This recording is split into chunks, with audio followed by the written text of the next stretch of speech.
Merci. C'est un peu difficile d'intervenir après ces deux interventions qui la première, nous renvoie à nos responsabilités actuelles. Et la deuxième nous rappelle un peu le contexte dans lequel cette immigration marocaine a vécu depuis le jour où finalement elle a mis le pied ici sur le territoire belge. Mais je voudrais, pour commencer, peut-être un petit peu vous parler de moi et de comment est-ce que je vis un peu, comment je ressens ce qui se passe maintenant dans le monde, au Maghreb, dans le monde arabo-musulman et un peu dans toutes les régions. Et je ne dois pas vous cacher que quand je pensais à ce qui nous anime aujourd'hui, c'est-à-dire rêver d'une démocratie au Maroc, par exemple,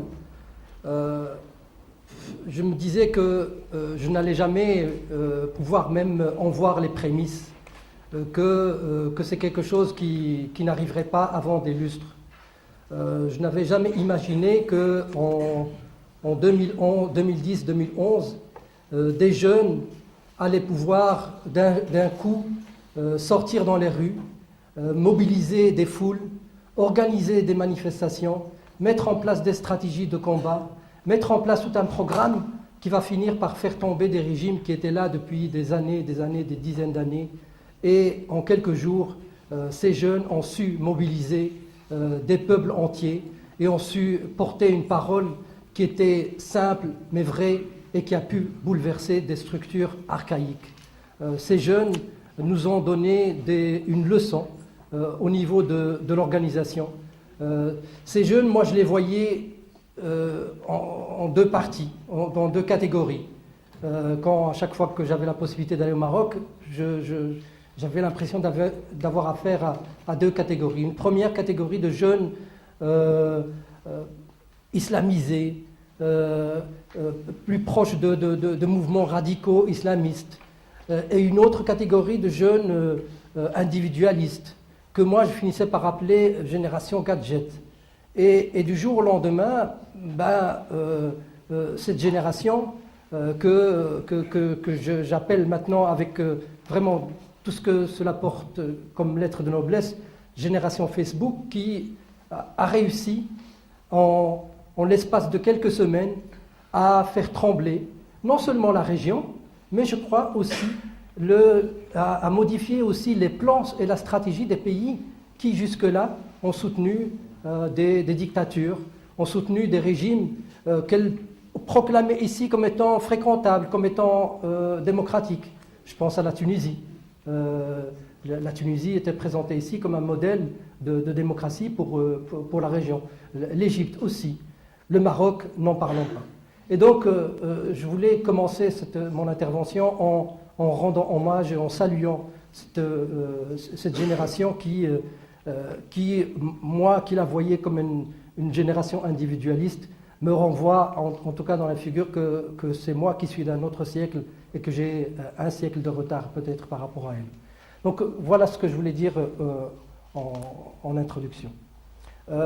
Mais je voulais aussi dire que malgré ça, on savait tous que les jeunes dans la région du Maghreb et dans le monde arabe, un peu comme ici aussi, n'avaient plus aucune confiance dans ces représentants politiques, dans ces leaders. Ces représentants ou ces autocrates qui étaient à la tête de ces nations étaient généralement soit des gérontocrates, parce que c'est quand on voit l'âge de l'ensemble de ceux qui gouvernent, que ce soit des présidents ou que ce soit des rois dans la région, ils ont tous entre 70 et 80 ans. Des kleptocrates, ce sont tous des gens qui se sont enrichis sur le dos de la misère des gens. Et quand ce sont des souverains plus jeunes, ils ne sont ni plus démocrates, ni plus vertueux. Et donc j'ai l'impression que dans cette région, les jeunes ne pouvaient pas voir dans leurs dirigeants un modèle qui pouvait correspondre à leur représentation du monde. Eux, qui n'avaient pas connu les périodes post-indépendance, qui vivaient dans un monde, qui vivent surtout maintenant dans un monde tout à fait globalisé, ne pouvaient pas comprendre le fonctionnement de ces dictatures et, paradoxalement, ont développé une stratégie qui a pris de court l'ensemble de ces structures, l'ensemble de ces stratégies que ces régimes avaient mis en place pour cadenasser les démocrates, pour cadenasser toute lutte, toute tentative d'organisation des mouvements qui pouvaient les remettre en question. Je voudrais, avant d'aborder la question de l'immigration, dire juste quelques mots par rapport à la stratégie qu'au Maroc, par exemple, le régime marocain a adoptée, comme il vient de le faire en juillet passé, lorsqu'il y avait un mouvement de contestation qui pouvait prendre forme. Comme vous le savez, l'indépendance du Maroc a été proclamée en 1956. Mais le premier texte de constitution n'a été rédigé au Maroc qu'en 1962 et il n'a été mis en application, voté au Parlement marocain qu'en 1963. C'est-à-dire tout un temps pour que Hassan II mette en place les bases du système avec lequel il voulait gouverner et mettre en place les structures qui allaient lui permettre de garantir sa force, réorganiser l'armée et laisser le mouvement nationaliste s'embarquer dans une lutte de pouvoir, ce mouvement qui avait pour intention d'apporter une démocratie au Maroc, d'apporter un nouveau Maroc par rapport à la période coloniale. Hassan II a mis un terme à cette période en instaurant, en mettant en place une constitution. Il y a eu plusieurs autres constitutions qui ont été proposées sous forme de référendum aux Marocains. Il y en a eu durant les années 70 et il y en a eu quelques-unes en 80, mais surtout 3 en 90. Et à chaque fois, ces référendums ne portaient pas sur des choses fondamentales qui pouvaient modifier la nature de ces constitutions. La constitution qui a été mise sur pied en 62 permettait et donnait au roi tous les pouvoirs pour gouverner et régner. Et toutes les autres ne faisaient que consolider ce rôle, mais à chaque fois sous forme de petits amendements, de petites modifications. Le mot d'ordre subliminal qui était distillé à travers ces référendums, c'est « êtes-vous pour ou contre le roi ?» Et à chaque fois, on voit le système qui met en marche, qui met en place toute une machine qui est bien rodée. Il y a l'information qui est détenue exclusivement par le pouvoir qui est en place. Il y a les mouvements nationalistes qui, dans un premier temps, se montrent un petit peu réticents par rapport au texte qui est proposé, et puis après se soumettent et suivent le jeu, offrant par là un boulevard au régime et à Hassan II pour réprimer tous ceux qui pouvaient, d'une façon ou d'une autre, continuer à contester ce plan qu'il avait mis sur pied. Il y a eu de la répression du mouvement nationaliste et surtout de l'UNFP durant les années 65, 66, et qui a duré jusqu'aux années 70, ce qui a permis d'épurer tout le mouvement national de ces vrais militants. Une partie a été emprisonnée, Ben Barka a été liquidé, et une grande partie des personnes qui ont réussi à fuir au système ont été exilées. La fin des années 70 a permis à Hassan II d'instaurer solidement son trône et en même temps, ce qui avait permis à l'armée de se consolider, cette armée s'est finalement retournée contre Hassan II et a tenté deux putschs qui ont donné de nouveau l'occasion à Hassan II de reformuler encore une nouvelle constitution permettant aux partis nationalistes épurés de revenir dans le système et de se mobiliser derrière l'unité du pays à travers la fameuse Marche blanche. Cette période-là aussi a été une période noire au Maroc, ce qui a permis à Hassan II de mater et le mouvement des étudiants et les partis qui pouvaient à ce moment-là porter une voix différente par rapport à ce qui restait des partis nationalistes. Donc voilà quelques idées, quelques signaux qu'à chaque fois Hassan II donnait à travers l'organisation d'un référendum. Mohamed VI, quand il est arrivé au pouvoir, il n'a jamais évoqué une modification de la Constitution. Même dans son discours, le plus important qu'il a fait jusque maintenant, c'était en 2005 où il proposait un programme de régionalisation. Il n'a pas évoqué une seule fois le mot réforme de la Constitution. À chaque fois, les partis nationalistes, que ce soit le parti, l'USFP, c'est-à-dire l'équivalent du Parti socialiste, qui a rejoint, qui est rentré, qui a participé au gouvernement d'alternance à la fin des années 90 et qui a continué encore à soutenir Mohamed VI au moment de son accession, le parti de l'Istiqlal et par après aussi le PJD ont à chaque fois évoqué le fait que parler de constitution allait avoir pour effet de mobiliser les courants islamistes qui, eux, à ce moment-là, au début des années 2000, représentaient la grande menace. Ça n'a pas empêché Mohamed VI de s'abattre de manière féroce aussi sur ces mouvements islamistes et de prononcer des condamnations à mort, des prisons à perpétuité et de pratiquer les pires tortures comme il l'a fait durant les années 60, durant les années 70 et durant les années 80 sur tous ceux qui étaient plutôt de gauche et qui défendaient plutôt un Maroc ouvert sur le monde. Il a fallu le mouvement du 20 février. C'est ce mouvement-là qui, comme en Tunisie, comme en Égypte, a forcé Hassan II, pardon, un lapsus, mais si les noms changent, le système est malheureusement resté le même.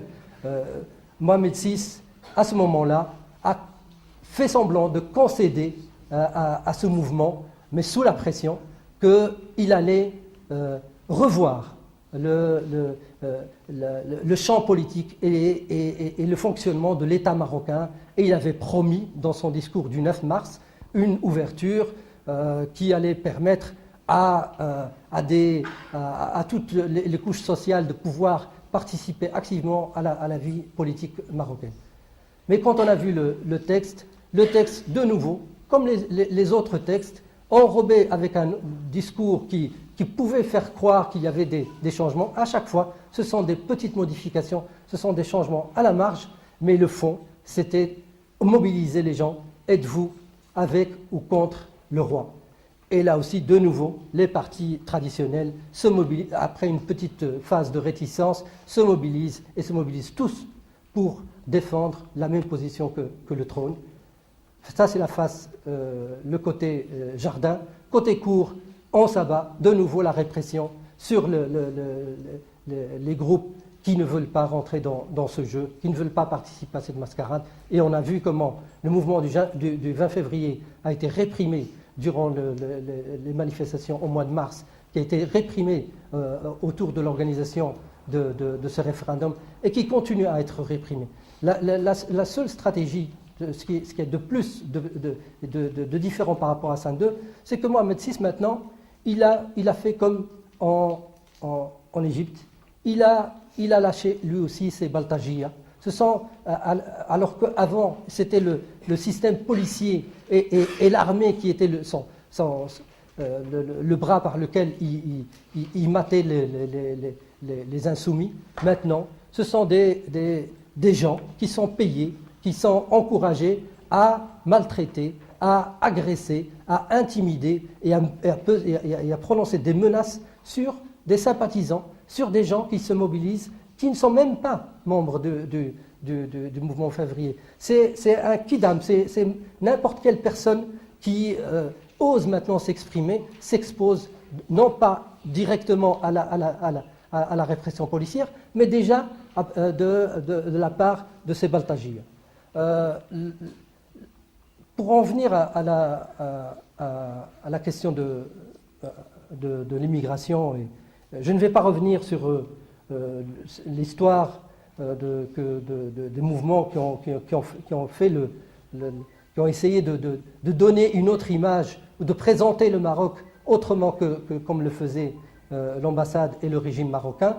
Je voudrais peut-être juste dire un petit mot par rapport à l'Union des étudiants du Maroc.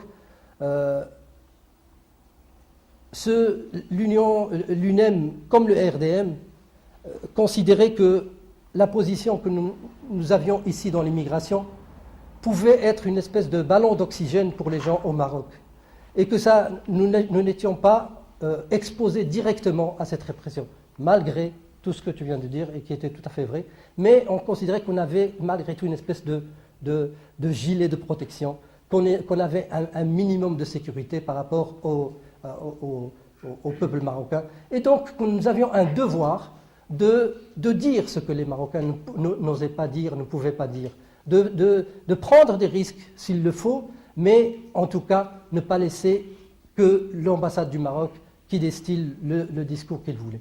Il y avait les intimidations et de l'ambassade et des amicales, et à la rentrée, et des personnes ont été arrêtées, et des personnes ont été intimidées. Mais comme il y a eu aussi, il ne faut pas se le cacher, comme ça s'est fait au Maroc, le système marocain vise aussi l'élite, vise aussi à détourner des personnes issues de cette élite, parce que pour lui c'est la meilleure stratégie pour fragiliser les mouvements qui s'organisent et qui essaient de le dénoncer. Cette stratégie est de nouveau utilisée maintenant. On a vu comment M. Eliezami est devenu un porte-parole du régime marocain. Et on a vu d'autres personnes émerger et devenir des porte-paroles, alors qu'il y a quelques années encore, c'était des personnes qui tenaient un discours radical, qui tenaient un discours dénonciateur de ce qui se passait au Maroc. C'est une stratégie aussi qui a fait qu'il y avait une palette complète de mesures qu'utilisait le système pour essayer de casser tout ce qui se faisait. Mais je pense que ce qui peut-être fait la différence entre cette première génération dont le bilan est mitigé pour le moins, et plutôt négatif même par rapport à sa capacité de s'organiser dans le temps, et de porter vraiment et de peser sur la vie politique au Maroc, c'est que la première génération ici, comme la génération des post-indépendance au Maroc, est une génération qui est imprégnée par une lecture assez féodale de la vie politique au Maroc. C'est une génération qui est imprégnée par ce poids de l'héritage, par ce poids de la position de la monarchie dans l'histoire du Maroc, qui a intégré certaines choses qui font qu'elle n'arrive pas à dépasser elle-même, à abattre elle-même certains obstacles qui lui permettent de s'installer dans la durée et de se démarquer de manière très claire par rapport au régime. Ce qui a fait la différence entre ce qui est l'exception pour moi, l'exception marocaine par rapport à la Tunisie et à l'Égypte, c'est que les élites, c'est que la classe moyenne en Tunisie et en Égypte sont descendues dans la rue, parce que leur situation était la même que celle des jeunes qui sont sortis dans la rue. Il n'y a pas eu, les régimes qui étaient là en place n'avaient pas besoin, ou n'ont pas tenté de récupérer les élites et les penseurs de la société. Ils s'étaient autosatisfaits de la position dans laquelle ils étaient. C'était des clans en Tunisie, c'était des clans en Égypte. Au Maroc, le système veille à ce qu'à chaque fois, il garde la main sur l'ensemble des têtes qui émergent. À chaque fois qu'il y en a une, il la récupère et il y arrive. Et je pense que cette question de complexe que nous avons intériorisé de par l'histoire du Maroc, et cette fragilité que nous avons à chaque fois céder à l'appel de prestige que propose le système contribue aussi à cette fragilisation de cette pensée et d'organisation des organisations issues de l'immigration, comme des partis politiques au Maroc. Il n'y a pas un parti politique au Maroc qui arrive à aller jusqu'au bout de son idéologie. Une fois qu'il commence à prendre un peu de force, il se fait récupérer, comme le PJD par exemple, comme le Koutla, quand ils ont essayé de former une coalition des partis progressistes. À chaque fois, le système arrive à les casser.